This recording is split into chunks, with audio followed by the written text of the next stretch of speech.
Sir నమస్తే sir Ramprasad గారు. నమస్తే విష్ణు గారు. సార్ రాంప్రసాద్ గారు, చాలామంది పేరెంట్స్ పెద్ద పెద్ద ఇన్కమ్ వచ్చేవాళ్ళు, పెద్ద పెద్ద ఆదాయాలు వచ్చేవాళ్ళు కూడా ఈ మనీ సేవింగ్స్, ఇన్వెస్ట్మెంట్స్ అనే పాయింట్ ఆఫ్ వ్యూలో చాలామంది ఫెయిల్ అవుతున్నారు. అంటే ఫైనాన్షియల్ మేనేజ్మెంట్, ఫైనాన్షియల్ ప్లానింగ్లో. సరే, వాళ్ళు చేసిన తప్పుల్ని తెలుసుకొని వాళ్ళ పిల్లల విషయంలో ఇలాంటి తప్పులు జరగకూడదని ఈ మధ్యకాలంలో చాలామంది ఏం చేస్తున్నారంటే వాళ్ళ పిల్లలకి ఈ ఫైనాన్షియల్ ఎడ్యుకేషన్కి సంబంధించి ఈ బయట కోచింగ్ ఇప్పించడము, లేదంటే ఎవరైనా అడ్వైజర్స్ దగ్గర కౌన్సిలింగ్ ఇప్పించడము ఇలాంటివి చేస్తున్నారు కదా. సో అంటే ఒకవేళ పిల్లలకి ఫైనాన్షియల్ ఎడ్యుకేషన్ కనుక నేర్పించాలి అంటే ఎటువంటి విషయాలను వాళ్ళకి నేర్పించాలి, అసలు ఇది ఎలా ముందుకు తీసుకెళ్ళగలగాలి? చాలా డిఫికల్ట్ క్వశ్చన్ ఇది. పిల్లల గురించి అంటూ ప్రత్యేకించి కోర్సెస్ కూడా స్టార్ట్ చేశారు corporate companies based Bengaluru. 2-3 start అయ్యారు ఇప్పటికి. Education fin education for kids అని 8 years నుంచి 14 years మధ్యలో వాళ్ళకి. నేను కూడా చాలా బాగా అనిపించింది నాకు. అరే ఇది చాలా మంచి ఇనిషియేటివ్. పిల్లలకి ఇస్తే ఏం పోయింది, ఇప్పుడు ఇంత చదివించేది రేపు వాళ్ళు డబ్బులు మేనేజ్ చేయడానికే కదా, ఇప్పటి నుంచి ఇద్దామని చూసా. నేను మా పిల్లల్ని కూడా జాయిన్ చేశాను. తీరా చూస్తే ఆ కరికులం ఎలా ఉందంటే ఫస్ట్ మనీ ఏంటి, మనీ ఎలా స్టార్ట్ అయింది ఇదంతా చెప్తూ స్లోలీ బాండ్స్లో కూడా కేటగిరీ ఆఫ్ బాండ్స్ చెప్పాడు, ట్రేడింగ్కి తీసుకెళ్ళాడు, క్రిప్టో అంటున్నాడు, డమ్మీ ట్రేడింగ్ అన్నాడు, డమ్మీ ట్రేడింగ్ అకౌంట్ ఇస్తాడు. That's where I didn't like. నేను ఒక మా 9th class పాపకి నేను ఎందుకు డమ్మీ ట్రేడింగ్ నేర్పాలి, క్రిప్టో ఏంటి ఇవన్నీ ఎందుకు? ఓకే, సో అంత అవసరం లేదు. అయితే నా స్ట్రాంగ్ ఫీలింగ్ ఏంటంటే పిల్లలు మనం ఏదో చెప్తే నేర్చుకోరు, మన చూసి నేర్చుకుంటారు. స్వతహాగా నేర్చుకోవాలి అది చూసి. ఇప్పుడు తల్లిదండ్రులు చెప్పిన పని పిల్లలు చేయరు, తల్లిదండ్రులు చేసే పనులు పిల్లలు చేస్తారు. So if want to prove something ఇది రైట్ అంటే నువ్వు అది చేసి రైట్ అని చూపిస్తే వాళ్ళు అది అడాప్ట్ చేసుకుంటారు. నేను చేసిన తప్పు ఇది రైట్, ఇది నువ్వు చేయంటే చేయరు. ఓకే, మనకేదో సామెత ఉంటుంది కదా, ఆవు చేలో మేస్తే దూడ గట్టును మేస్తుందా అని. సో ఇప్పుడు మీరు చూడండి, ఇన్వెస్టింగ్ ప్యాటర్న్ చూడండి. ఎవరైతే పేరెంట్ లైఫ్ టైం ఎఫ్డీ చేసి పిల్లలు చదివించాడో వాళ్ళ పిల్లలు కూడా జాబ్ రాగానే ఎఫ్డీస్లో స్టార్ట్ అయ్యారు, చిట్టీలు కట్టిన వాళ్ళు చిట్టీల్లో స్టార్ట్ అయ్యారు, పొలాలు కొన్న వాళ్ళు పొలాల్లో స్టార్ట్ అయ్యారు. అంటే ఏం చేస్తున్నారు, వాళ్ళు చూసి నేర్చుకుంటున్నారు. సో వాళ్ళ కోర్సులు మీరు నేర్పాల్సిన అవసరం లేదు, మీరు నేర్చుకొని ఇంప్లిమెంట్ చేస్తే వాళ్ళు చూసి నేర్చేసుకుంటారు. ఇప్పుడు నిన్న నీ ఇంజనీరింగ్ ఫీజుకి గత 5 ఏళ్ళుగా ఇలా చేశాను, పలానా గ్రామీణ బ్యాంకులో నేను 7.5కి ఎఫ్డీ చేశాను రా, 4 ఎఫ్డీలు చేశాను నీకు, పర్ ఇయర్కి ఒక FD maturity. First FD 1,50,000, second FD 1,20,000, 3 FD 1,10,000, 4 FD 1,00,000. ఎందుకంటే 2 ఏళ్ళలో వడ్డీతో ఎంత వస్తుంది, ఇది 3 ఏళ్ళలో వడ్డీతో ఎంత వస్తుంది, ఇలా 4 ఎఫ్డీలు చేశాను, ఇది వాడానని చెప్తే ఆయనకి అది యాక్చువల్గా relevant subject and knowledge. Okay, equity ఇది, స్టాక్ మార్కెట్ ఇది, క్రిప్టో ఇది, నువ్వు ఎలా చేయి, డమ్మిటెడ్ అది కాదు సబ్జెక్ట్.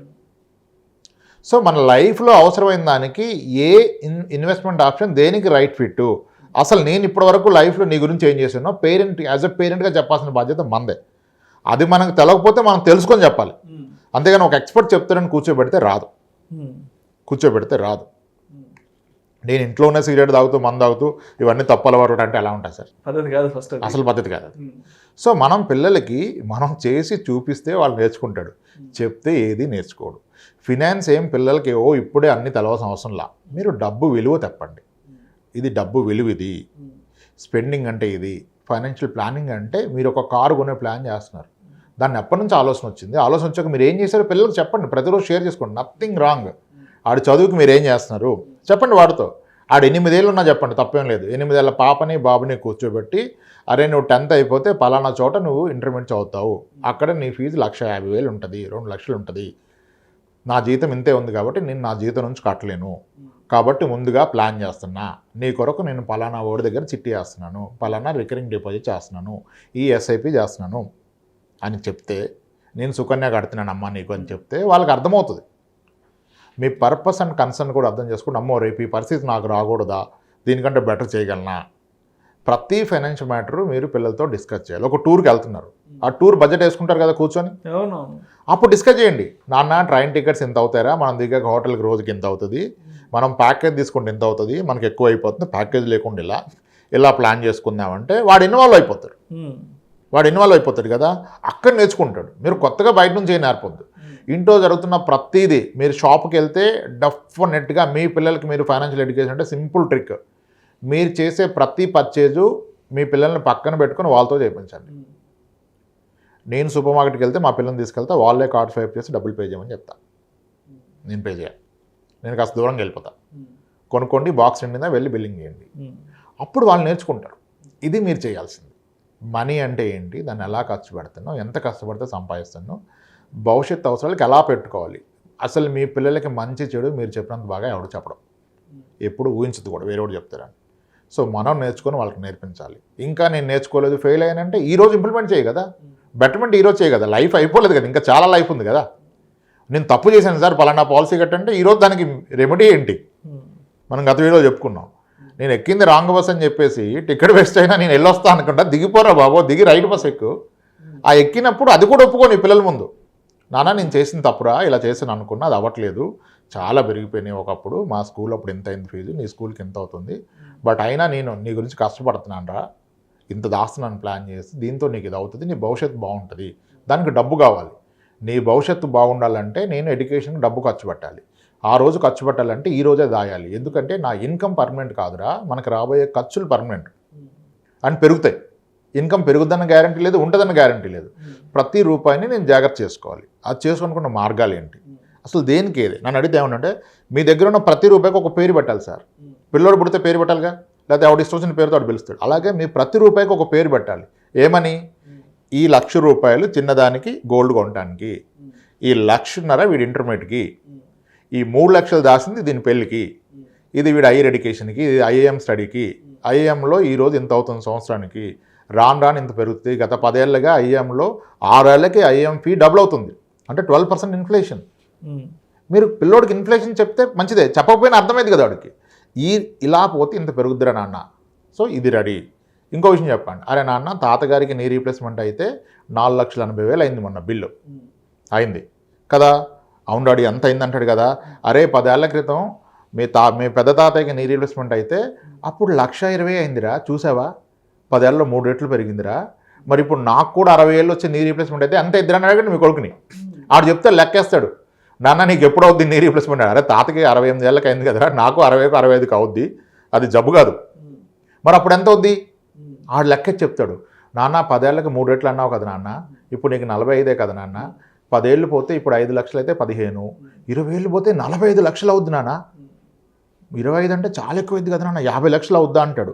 అప్పుడు చెప్పండి, అవునా నాన్న ఇప్పుడు 5 లక్షలు అంటున్నాం కానీ నీ రీప్లేస్మెంట్, ఒకప్పుడు 60,000కి అయ్యేదిరా ఏ సర్జరీ అయినా, 20,000కి 15,000కి 7,000కి అపెండిక్స్ సర్జరీలు ఇవన్నీ చేసేవాళ్ళు, ఇప్పుడు 2 లక్షలకు వెళ్ళిపోయినాయి, ఇది నిజం.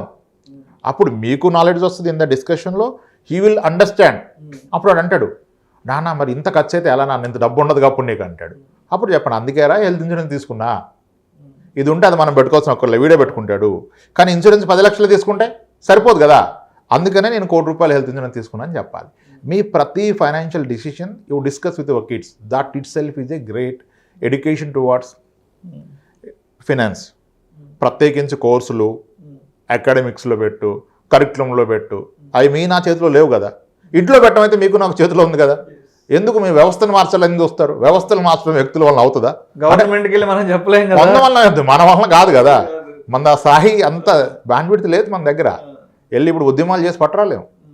సో అది ఈ అకాడమిక్స్ కరిక్యులంలో పెట్టడం ఇవన్నీ అందరూ మంచి చేయాలనే వస్తారు, పాలిటిక్స్లోకో రూలింగ్లోకో అడ్మినిస్ట్రేషన్ సైడ్ వీళ్ళంతా, కానీ ఆ ఇంప్లిమెంటేషన్ అంత సాధ్యం కాదు, అయినంత వరకు చేస్తున్నారు. సో అక్కడ ఫైట్ చేయకుండా మనం వంతుగా ఏం చేయగలం అది చేద్దాం. ఇంట్లో ప్రతి financial discussion you make it open to the forum. 5 ఉంటే 5 కూర్చొని డిస్కస్ చేయండి. ఒక ఇడ్లీ రవ్వ ప్యాకెట్ కొంటే ఏది ఎంత రేటు, ఏ బ్రాండ్ ఎంత, ఏది కొనాలి, ఆడే రీసెర్చ్ చేయాలి. సూపర్ మార్కెట్లో ఆడు 7 years ఉన్నా తీసుకెళ్ళండి, మీ చేసే ప్రతి పర్చేజు మీ పిల్లల చేతుల మీదుగా చేయించండి.